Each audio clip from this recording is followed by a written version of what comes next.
Greetings, everyone, and welcome to Brainspace. I'm your host, Heetaarth, and today we'll be discussing a very crucial topic: the rise of Asia. In the past few years, Asian countries have come to dominate the world with their culture, economic power, as well as military might. Out of the top 5 largest economies, 3 are Asian, with a total combined economic might of $19 trillion. Do you know how many Popeye's chicken sandwiches you could buy with that kind of money? Now, we at the show actually did research on this, and with that type of money, you could buy over 47.5 billion Popeye's chicken sandwiches, effectively giving food to everyone on the planet. And to think, some people pulled out weapons over this. Anyways, I'm getting off track. For this episode, we'll be looking into 3 main nations as a case study: India, Japan, and China. Let's start with China. China, or the People's Republic of China, had a rough start coming out of the Second World War. You see, China was engulfed in a civil war between 2 main sides. On one side, you had the nationalists, or the Kuomintang Party, led by Chiang Kai-shek and assisted and backed mainly by the United States. On another side, you had the Communist Party, led by Mao Zedong, and assisted and backed mainly by the Soviet Union. Spoiler alert, the Communists won. Then later proclaimed the People's Republic of China, a communist state run by Chairman Mao.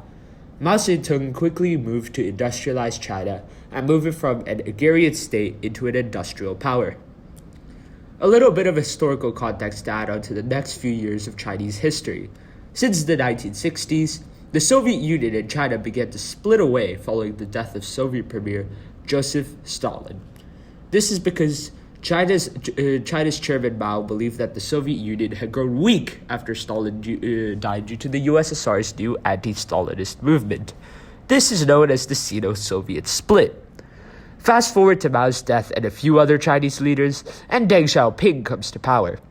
Deng Xiaoping, unlike Mao, was open to negotiations with the West and actively believed that China should open itself. Deng Xiaoping actively believes that the communistic command economy of China will do more harm than good, especially looking at the millions who died under Chairman Mao in his economic liberalization campaigns.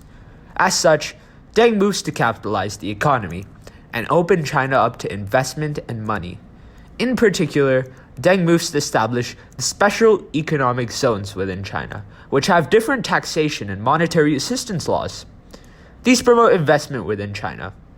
This leads China to grow rapidly in the next few years. The West, after helping China develop economically, wished for China to liberalize further. China, with its fastly growing economy, applies to join the World Trade Organization. The West agrees to letting China in return for China pledging to liberalize further. However, China doesn't liberalize, instead settling down for doubling down on its authoritarian practices. And when the people have enough, they protest and riot.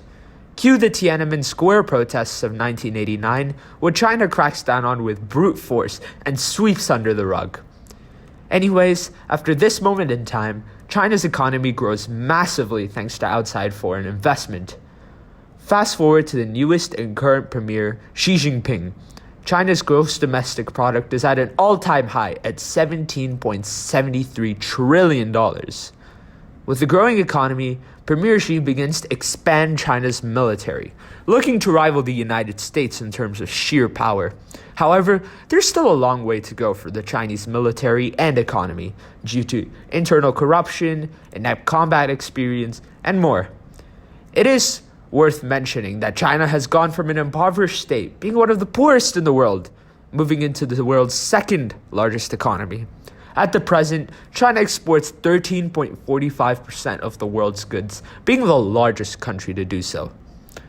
Now on to our next country, Japan.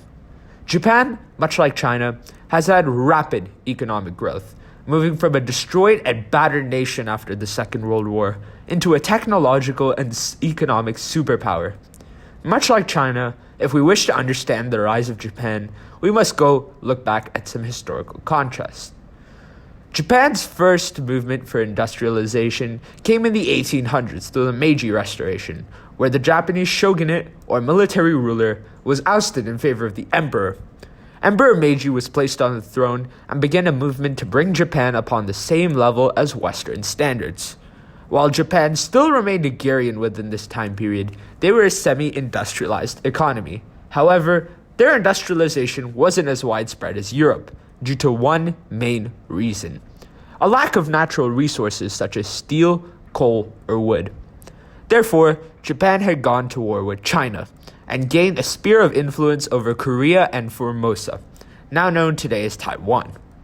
Later down the line, Russia and Japan go to war due to Tsar Nicholas II needing a distraction from problems going on in Russia, which lets Japan gain an even bigger sphere of influence in East Asia, getting a massive sphere of influence over the Chinese province of Manchuria.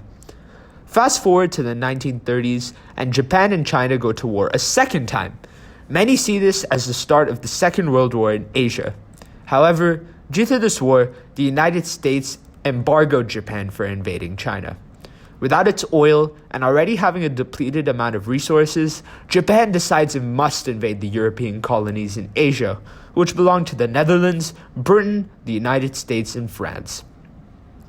As such, this leads to an intensification of the Second World War in East Asia. However, Japan knows that it cannot face off with the United States. With this in mind, they launched an attack on the US base in Pearl Harbor, which drags the United States into the war. With the dropping of the atomic bomb on Hiroshima and Nagasaki, Japan officially surrenders and is occupied by the United States until 1952. In that time and after, Japanese leadership worked on methods to rebuild the economy. They most notably focused on raw material production, then technology production once the Americans had left. Japan turns into a tech-based, trade-focused economy, which makes them massive amounts of money. However, disaster would strike in 1973. Due to the war in the Middle East at the time, the price of oil shot up heavily, and an economic bubble formed around Japan. A bubble is when the current asset prices of a commodity face higher and more artificial demand, but this demand can't be met. Essentially, when the price of anything exceeds its fundamental value. This was true in the case of Japan, as the price of oil nearly tripled thanks to the global oil crisis in 1973. This led to a pop of the Japanese bubble and led to the downfall of the Japanese economy through everyone's favorite form of economic stagnation: inflation. Inflation led to Japan's economic growth slowing down and led to a measle-like economic growth.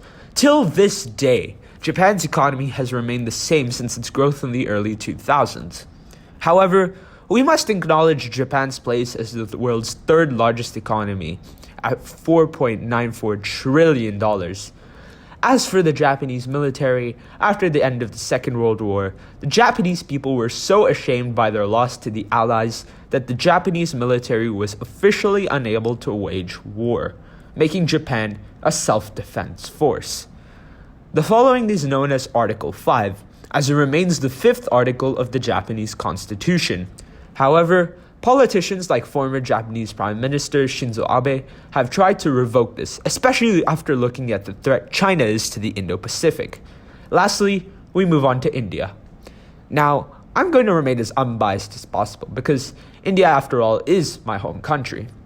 Now, once India had received its independence from the British after roughly 200 years of colonization, India's industrial development was low.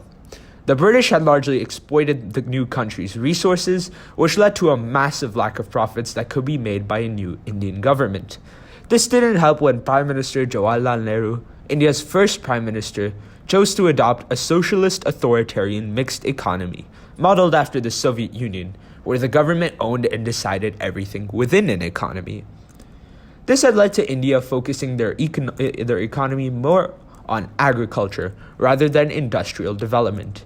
In an economy which was already based on agriculture since its establishment, this led to India churning out more and more food, thus rapidly destabilizing food security in India as India's exports were mostly agriculture based during this time, and as more food was being exported, famines were widely common in a pre-industrialized India. This was also thanks to the British, considering the Brits had held a massive hold over the British Raj's crop yield before India received its independence. Famines occurred in India during 1953, 1967, 1979, and 1987 within India due to poor policy failures. Another few aspects holding the Indian economy back was the upholdment of market nationalization and the license Raj. Market nationalization was a key economic aspect in command economies, where governments had held direct influence over businesses. This was particularly true in countries like the Soviet Union and Communist China. The License Raj was a piece of legislation which Prime Minister Jawaharlal Nehru co-signed with the British colonial administration to set up red tape for businesses in India. These two pieces of legislation held back a vibrant business ecosystem from occurring in India. So I hear you asking, what happened to India? How did it get its growth then? Well, India began its industrialization and liberalization in 1991, years ahead of the Japanese and Chinese. However, the results have been even more staggering, as India has achieved much more than both in much less time. Since then, India's economy has grown to roughly $3.5 trillion, surpassing the likes of Russia, the United Kingdom, Italy, Germany, France, and Canada. India is set to overtake Germany soon as the world's fourth largest economy, only behind Japan, China, and the United States. India is, after all, the world's fastest growing economy at the present, going from one of the most impoverished countries in the world, being a famine-ridden nation, to the world's IT superpower and exporter and fifth largest economy. The Indian military has also grown heavily, being the second largest active force right after China. It has become a competent force after training with Russia, the United States, and Japan. The Indian military recently got its second aircraft carrier after barely having a functioning navy in the 1940s, dubbed the INS Vikrant. India still has a lot of problems such as corruption. However, India has turned into a military stronghold in Asia. So that's all. I hope you enjoyed today's episode, and I hope I enlightened you more on Asia and how far it's grown in the last few years. I'm your host, Heetaarth, and I'm signing off.